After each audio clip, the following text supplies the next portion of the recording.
Welcome everyone! Lumion's new photo matching feature is here, and we have 3 video tutorials to guide you through it and show you some great tips so you can get the most out of it. In this first video, we'll go through the basics. The other 2 videos will focus on more advanced uses of this tool. You can follow along by opening Lumion and loading the example scene, Van Manen Villa, which I'll be using to demonstrate this new feature. Photo matching allows you to place your 3D models inside pictures you've taken of the site your design will eventually occupy. Before you start photo matching, hide all of the objects in your scene which you do not want to see in the photo match. You can do this by moving them to different layers and then hiding those layers. To start, go to the photo creation area. Click on Store Camera in an empty spot. Now, click on the Effects button to add an effect. Click on Photo Matching, which you can find in the Effects overview. You'll see photo matching added to your list of effects that will be applied to your image. Now, you can click on the pencil icon called Edit to start editing the photo matching effect. You will see an example already loaded. If you click here on the Load Example option, you can see that Lumion includes several other examples, which are optimized to show you how to use the photo matching tool for different camera perspectives. Select the example that most closely matches your own photo. In our case, we will use a photo taken at ground level from outside, so the second or third example photo from the top are the most suitable. Let's go with the second. What we see now is 2 pairs of lines, a blue pair for the z-axis, and a red pair for the x-axis. The lines of each pair determine the angle from each vanishing point of the 2-point perspective we are recreating. The blue lines run on the front of the house, and the red lines on the side. You will need to adjust these after loading your own photo to replace the example. You can also see a cube floating in the air.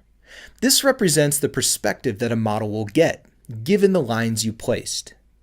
To move the cube, you can click and drag it around from its large gray anchor point. You can also change the cube into a grid. This can help you check if the perspective is correct. Let's now switch the photo by loading one of your own. Click on the photo's thumbnail to load your photo.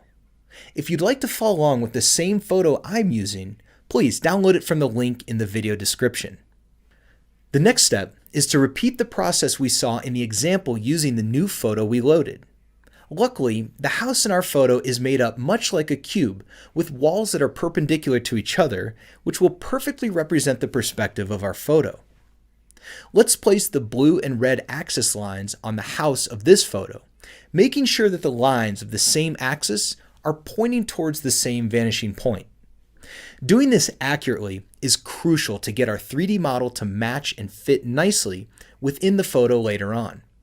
If you're using a different photo, which doesn't contain a house like the one we're using here, make sure you align your lines with objects in the photo that, in reality, are 90-degree, 4-sided objects that are parallel to the ground. Some examples of this would be 2 perpendicular walls, a swimming pool, or a table. After placing these lines, Lumion can derive the point from which the photo was taken. This is needed to get the same perspective for your 3D model in Lumion.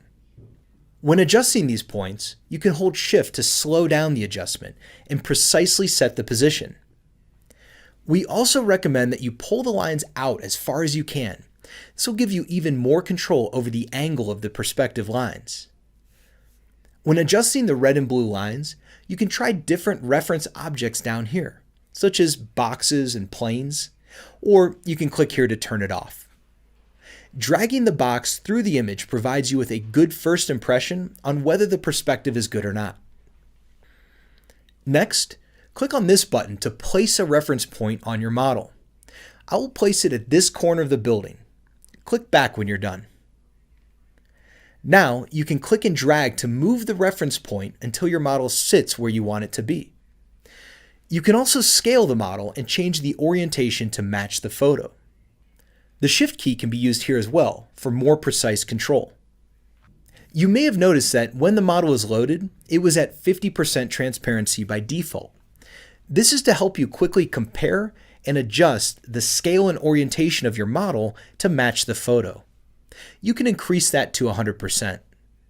You can also adjust the X and Z lines slightly if you see that the perspective was a little off.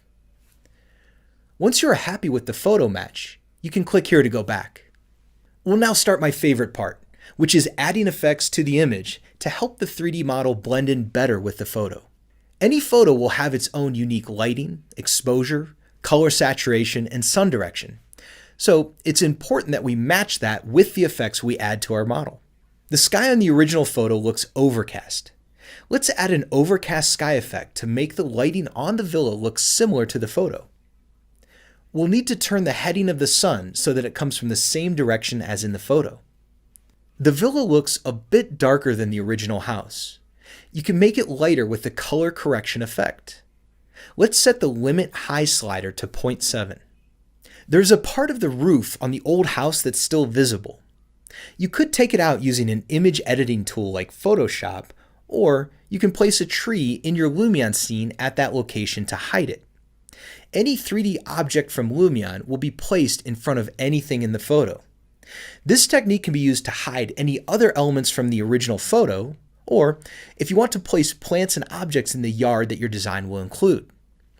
We can now render the photo match image. Note that Lumion creates two additional images, a photo mask and a render without the photo. These can be used in an image editor like Photoshop for post-processing. In tutorial 3, I'll show you an example of this. If you want to include other elements from your design that were in other layers, you can do so using the layer visibility effect in photo mode. With this effect, we can switch on or turn off any number of layers. This allows us to quickly render different images using elements from different layers. The image quality can be further improved by placing some bushes and loading a style, for example, overcast. As you can see, it changes the appearance of the villa, so you may need to do some fine-tuning on the effects, for example, in color correction. Okay, that's a good place to end this first quick start to photo matching tutorial. In our second and third video tutorial, we'll dig deeper into more advanced tips to improve the overall result. We'll also show you how to use Photoshop to erase some of the other elements of the original photo, like the white chimney, and how to place some elements of the original photo in front of the Lumion house. I'll see you in the next tutorial.